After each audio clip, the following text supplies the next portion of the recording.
Hey y'all. So I know I look a little bit different today. That's because I had to actually go out today where I was gonna see people. So I thought, okay, I'm gonna get dressed, like really dressed. Put on some shoes. My hair is out. Did you notice? And I have on actual shoes, like real shoes. I haven't had these shoes on in I don't know how long. I call these my bad B shoes because they are what I would imagine myself wearing if I owned a Harley and it was safe to ride a Harley in these. So anyway, I'm dressed.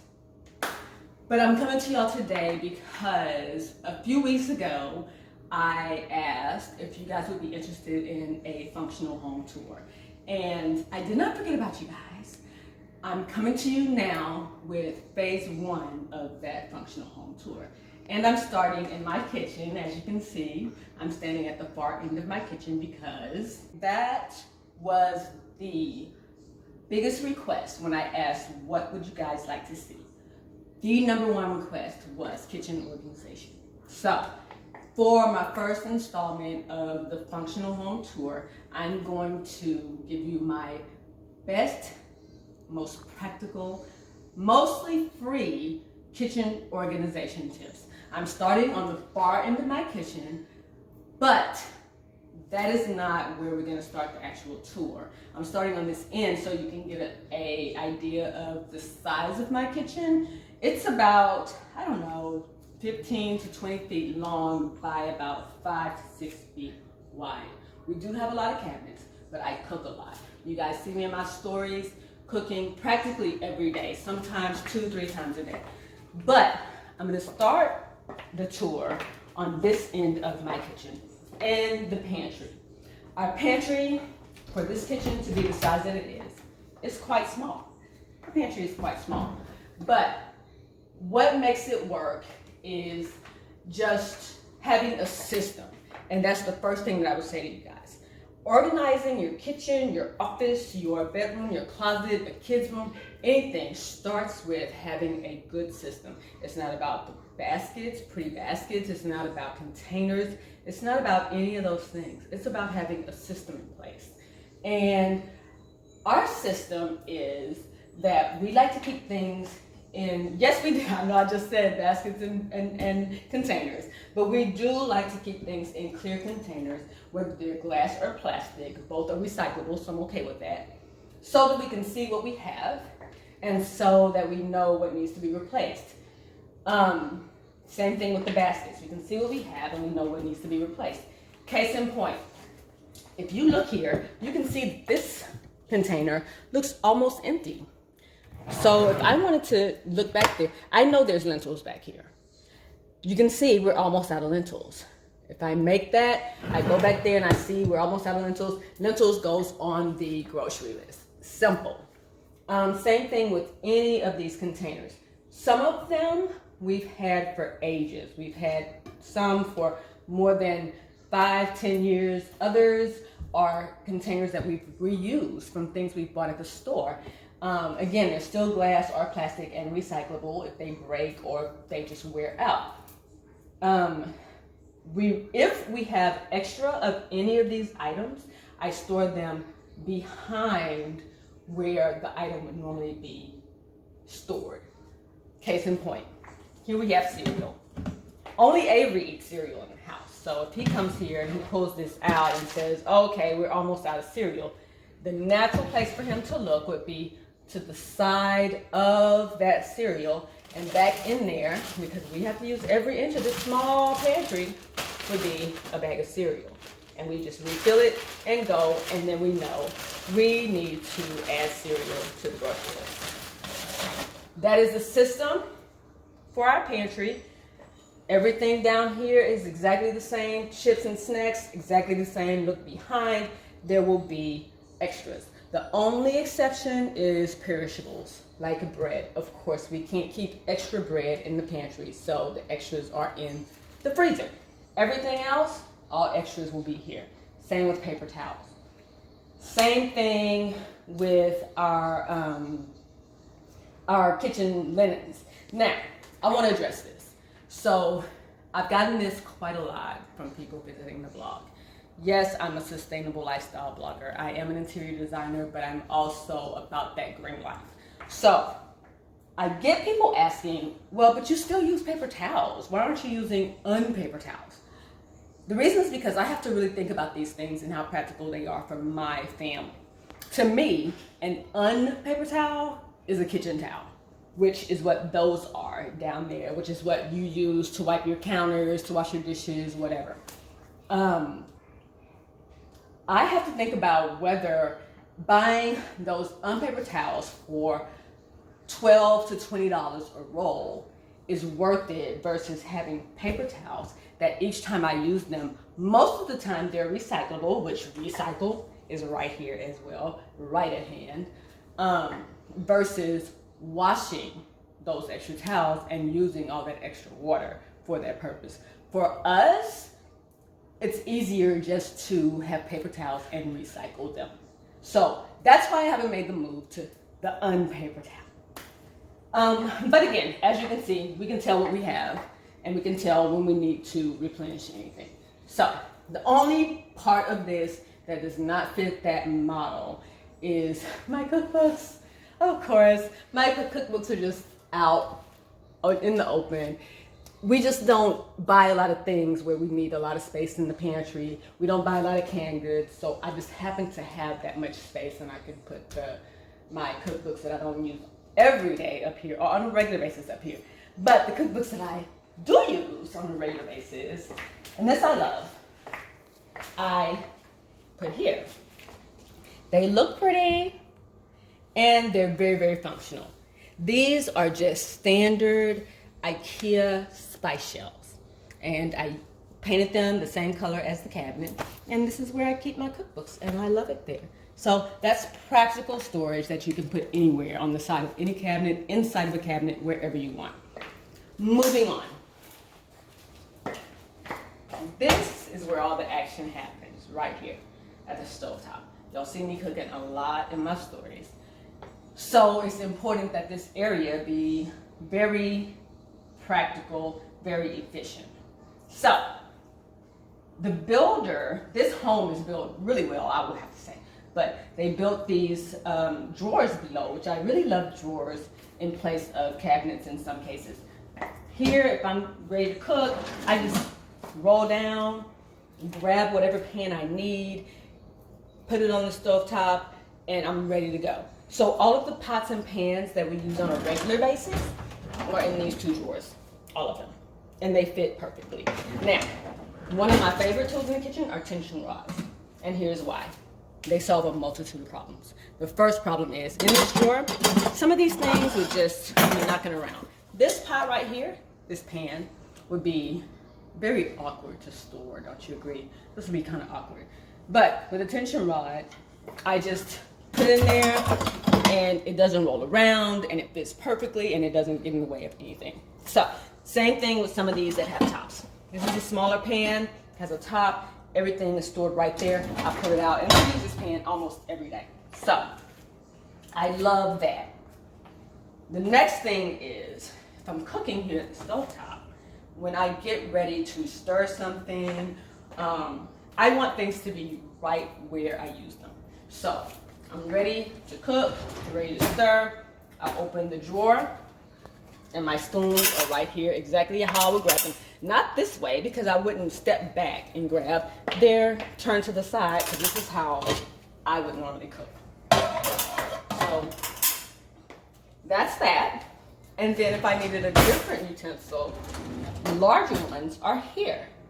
If I needed to flip something, I just turn this way, grab it, flip, and I go. But everything is stored in such a way that I can get to it easily, and that I grab it in a natural motion, a very natural motion. And it's not about, like, none of these organizers match, but they fit, and they fit my utensils. We haven't bought new organization drawers, baskets, anything in easily, what, about 7-10 years? Easily. What we had before we moved here worked. We made it work, and when I thought something didn't work, I would go buy something else and realize, oh, the other thing worked just as well. So why keep it? That's what we did. Here's the next thing. Spices. The other thing you're using when you're cooking is spices. So from here, a natural tendency for me is to just reach up, grab a spice, use it, right? So all of my spices that I use on a regular basis are right here. Everything that needs to refill is either behind it or up top, just like in the pantry that I just showed you. Now, also, I'm gonna need a spoon rest. So in the same cabinet, I just lift up my spoon rest, I put it down, grab my utensil, I'm ready to go. Everything's right there in place. It's efficient and it makes sense. Lesser used items are on this side. And that brings me to our second best kitchen organization tool. The two more actually. The turntable. These things save you so much space. These are, you know, of course, sauces and vinegars and things. And then of course, same thing up top is refills of everything. We have spices down here. We have the refills of those spices up top. These spices are not in shaker bottles, so they need measuring spoons. The measuring spoons are hanging right where I need them on a hook. And that's kitchen organization dynamo number 3. So 3 things I have to have in my kitchen. Those are tension rods, turntables, and hooks. And you're gonna see much more of that as we go on. Okay, while we're over here, one of the reasons that I have utensils in 2 separate drawers is because the oven is here, and I do love my soups and casseroles. So my casseroles, since they go in the oven, all my casserole dishes are down here, down below. I also have some chopping gadgets that I almost always use in this area. So I can grab my casserole dish, take it out, fill it up, grab a utensil, do what I need to do, stick it in the oven, grab the what do you call this thing? Mitt. The oven mitt. Grab it out of the oven, sit it here on my handy dandy trivet, and grab a utensil and do what I need to do. It's all in one area. The whole point is having a system and having it make sense and having it be efficient. Let's scooch. Let's scooch. We were talking about most used spices and things a little bit earlier, a couple of minutes ago. Here again, these are the items that I use the absolute most. This is salt. This is pepper, brown black pepper. This is my misto for oil. A mortar and pestle, which that I don't use as much, but I keep my garlic in there. So I just keep that out. And, you know, a little bit, this is bacon fat. So people on a keto diet, y'all know all about that. But, and old school folks, this is the grandma thing. Old school folks, keep that out. And I keep it on a turntable yet again because it keeps things out of the way and I can reach them very, very easily. Now, I'm gonna open this drawer for you guys earlier, right? And you probably noticed, even though I opened it and I just showed you the utensils that I use to cook, I'm sure you noticed all these knives. Yes, I have a lot of knives, but I cook every day and I chop a lot of veggies. The reason these knives are here is because I grab my cutting boards from here. I don't like a lot of things on my counter, let me say that first and foremost. But I don't mind having my cutting boards and then of course my KitchenAid because that's too heavy to move around. But I grab my cutting board, perfect example, grab my cutting board, dump it here, grab a knife, if I'm chopping garlic from there, I chop it, my drawer, dump it, and I'm done. It's a natural motion, right? Very natural. Previously, I showed you guys the utensils that I'm sorry, not the utensils, the pots and pans that I use the most. Here are the pots and pans that I use less often. Those over there I probably use every day. These I might use a couple of times a week. So I like to keep them in a way that I can easily grab them. So you'll notice the handles are all facing forward. If I want to grab this pot, just grab it. Here's my cast iron skillet. I do use that about 2, maybe 3 times a week. Easy to grab. Hooks. You see a lot of hooks. They're for smaller items that even if I use them on a regular basis, even if I use it every day, this keeps them out of the way. I don't have to find a specific place for them, and I don't have to worry about them getting lost. Here is something really ingenious. I want you to come around and look at this. If you don't have fishing wire in your toolbox, in your craft box, y'all need to get on this bandwagon. Fishing wire is good for so many things. This little pot has a top to it, right? Normally, this would get lost in a drawer or underneath this cabinet. What I did basically was I cut a piece of fishing wire, and this comes off very easily. I just did a little slip knot around the top of it and attached it to the pot, and I store it with the pot just like that. That way the pot is accessible, the top is right there with it, nothing's lost, and it's out of the way. So that's one of my favorite things. You see here, there's a lot more hooks. Here's a tension rod. This one actually is one of those little cafe curtain rods. It has gobs of hooks on it. I'll show you, here's a hook. And I use this to store larger utensils that would take up so much space in a drawer. These things I don't use nearly as much as the other utensils. So put them on a hook, stick them down below, and they're out of the way, but they're still very easily accessible. Hooks, you guys, tension rods and hooks are your best friends. Even better than turntables. If I had to just pick something, it would be tension rods and hooks. Another example of tension rods and hooks, over here, Baking Central. I mentioned my KitchenAid. It's here because there's a lot more space. It used to be over on that other counter that I showed you earlier, and it just was not enough space to bake and lay everything out. Here, all of my baking items fit perfectly in this cabinet. Same system. Everything that I use regularly is down low. Refills are up top. Same with these, you know, salt, baking soda, any refills are up top and behind. I keep extra, these are just extra measuring cups and measuring spoons, because this was something I learned from my grandmother. I tend to keep standard size measuring cups inside each of my containers. So if you look inside the sugar, there's a 1/2 cup measuring container inside there. And I do that for everything from my baking soda, salt, baking powder, to my sugars and flour.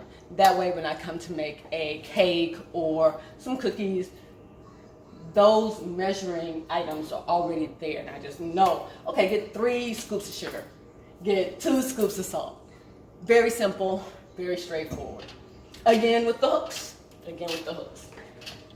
KitchenAid, of course, it already has 1 beater blade on there. Where are the rest of the beater blades? They're down low, hanging from hooks and tension rod. It just makes everything really, really easy. We also have extra measuring cups. Here are my baking sheets, mixing bowls. Everything for baking is down here. And I actually am planning to add a light down here because that cabinet goes back all the way deep and you can't really see everything that's back there. I know what's there, but if you came here to cook with me, you would not know to go look back in there for rarer things that you might need. But again, hooks and tension rods. Other baking items, right here. You've seen me make cookies before. Here's the scoop that I used to make cookies. You saw me make earth cookies the other day. Here is the die that we use for the earth cookies. So a hand mixer, a stamp, muffin tins, everything is here for baking. And it's all bam, bam, bam, baking. That's that system. The most important thing, not the most, but the family's got to eat, right? So we keep all of the dishes that we eat out of in this cabinet. Most of what we use is on the second shelf because everybody can reach it now. Sometimes our youngest uses these plates down here, and then these up here are less used. We use those like when we have company or we're gonna eat in the dining room, and then up top is china, which we use for more special occasions. That's why it's up top. So the system is very simple. You grab your plate, down. You grab your utensil, down. You go grab your food from the stovetop. If you need to heat it up, head to the microwave, and from the microwave over to the kitchen table. And you're done. It's very, very straightforward and very efficient. Now, the last thing is beverage central. So this whole side is beverage central. Coffee every morning. Y'all already know I gotta have the coffee. 2 cups and I'm good. Coffee machine, sugar. We don't really do creamer, but if we did, we're right here by the refrigerator. There's milk in there, whatever you need. Since coffee is there, everything coffee related is here. Makes sense. It's very efficient. This is our soda stream, which we love. And it's the same kind of concept. We fill up the soda stream. We fill up the little canisters. Here's what those look like. Fill it up. This one is filling. Fill it up with water from the refrigerator. Put it in the soda stream. You're done. Put it back up. Everything is right where you use it. And that's the best way to organize your kitchen. Put things where you use them. Straws, of course, because this is where the glasses are. Speaking of glasses, here's everything that the kids use. They use these glasses here and these cups down low. Guys, can you ever have too many water bottles? I think you probably can, but I feel like I can't have too many water bottles because my kids play sports and their friends come over and they play sports. So I just feel like I can't keep up with the water bottles. So water bottles up top. The most used ones are down low. This one's for school, but even though, school, we haven't had that in a while. Most used ones are down low, and then extras are up top. And it's easy to access. And this is the adult side of the cabinet. Wine glasses, pilsners, champagne glasses, but anyway, y'all don't need to see all of those. Yes, we do use them all, but here again, we got hooks. I got a hook for a wine opener. We have like 3 wine openers, but anyway, that's neither here nor there. The system is you keep things where you use them, and none of the kids use this. They always open this side because they know that that's where everything is. Last thing I'm going to show you guys, 2 last things. When I cook and we are getting ready to put up food, my husband puts up food, I put up food, sometimes even our 10-year-old puts up food. We make it very simple. You go from stovetop over here to this countertop. It's just natural to, if you need baggies, you open this drawer, you grab a baggie to store things. Of course, towels because we're next to the sink. If you need containers, you come down low, you grab a container. There's a light in here to help you see. You grab whatever container you need, you put it up top, and you fill it, and you go to the refrigerator with it because that is what makes sense. So if I grab this here, put it here, fill it with food, stick it in the fridge. Easy and done, and there's never any questions about it. The last piece of our system. What do we do at the sink? We clean, right? We clean at the sink. So nothing is necessary over here except for cleaning items. Our trash, I cannot stand you guys, I'm sorry. I don't like trash cans that sit outside in the kitchen. It's something about it that just drives me crazy. And probably because I grew up that way. My grandmother, my mom always had like a pull-out trash can, a pull-out system under the sink, and then another trash can in the utility room. So I'm just used to not having trash out. That's why we have a trash can under the sink. Other thing is, again, tension rods. You don't even need hooks here. Everything has a spray nozzle, just hang it on those tension rods to keep your floor free.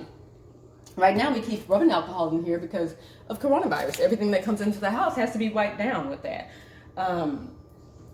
My detergents, my dish detergents, I keep a spray bottle on because 10-year-olds, some adults, squirt way too much dish detergent. I don't know if y'all have had this happen, but they squirt way too much.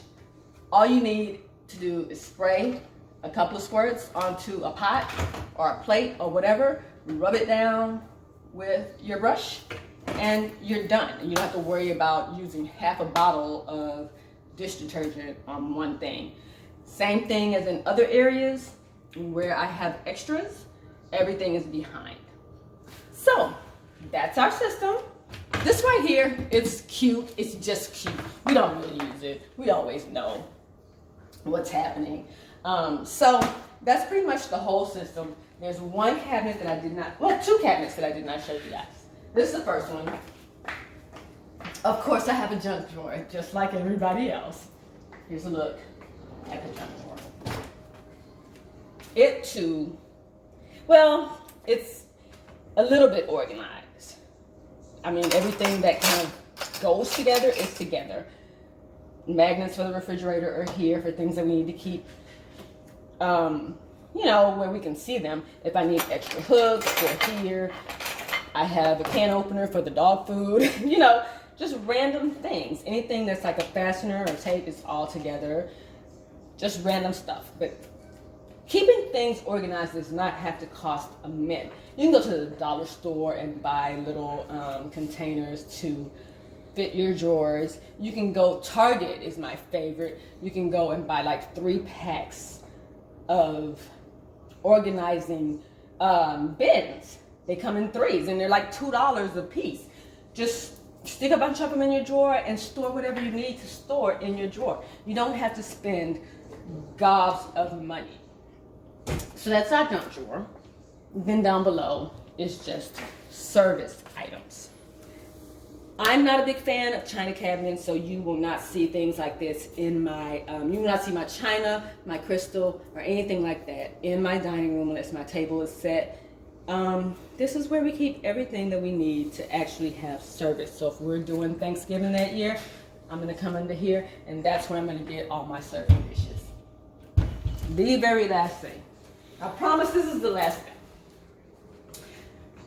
Cookie sheets, large items, and I told you before that the only thing I keep on my counter is the KitchenAid. So additional small kitchen appliances. All of those items are in this upper cabinet because we don't use them very frequently. When we need them, we pull them down, we plug them right here. I wouldn't take these over to the other side of the kitchen because there's no point. Just take them out, use them right here. Usually, any of these items will be used in the oven or outside on the grill. And speaking of the grill, anything that doesn't go outside or stay outside is down below. We have like grill pans, including the grill cleaner. Sometimes some of the utensils are here. We have grill mitts, and of course, every household has a barbecue mop, right? So all those things are for the grill, and we know there's nothing else down here but grill stuff. Meat thermometers, all of that stays in this drawer, and everybody knows that's what's here. So if you need something for the grill, that's where you go for it. So again, the #1 tip that I can give you guys is to have a system in place. Know how you use your space. Once you know how you use your space, you can organize it for what works for you. This will work in your kitchen, in your office, in your kids' room, in your bathroom, in your closet, your garage, anywhere, your refrigerator and freezer. If you know how you use it, it can be a lifesaver to just establish a system, tell you the whole family about it, and everybody knows what goes where and what to do when they need something. And that's it. So you guys, let me know what you think of my hair, my shoes, and these organization tips. And if you have other ideas that maybe I didn't think of, I don't know it all. I just know what works for me, what has worked for me in the past, what works for some of my clients and some of my friends and family. But if you have other ideas, please share it with the people. We need to know how to do these things. So, thank you so much for watching. I really, really appreciate your support, and I really appreciate you tuning in. And let me know if there's anything else in particular that you would like to see on this functional home tour. Till next time, guys. Bye.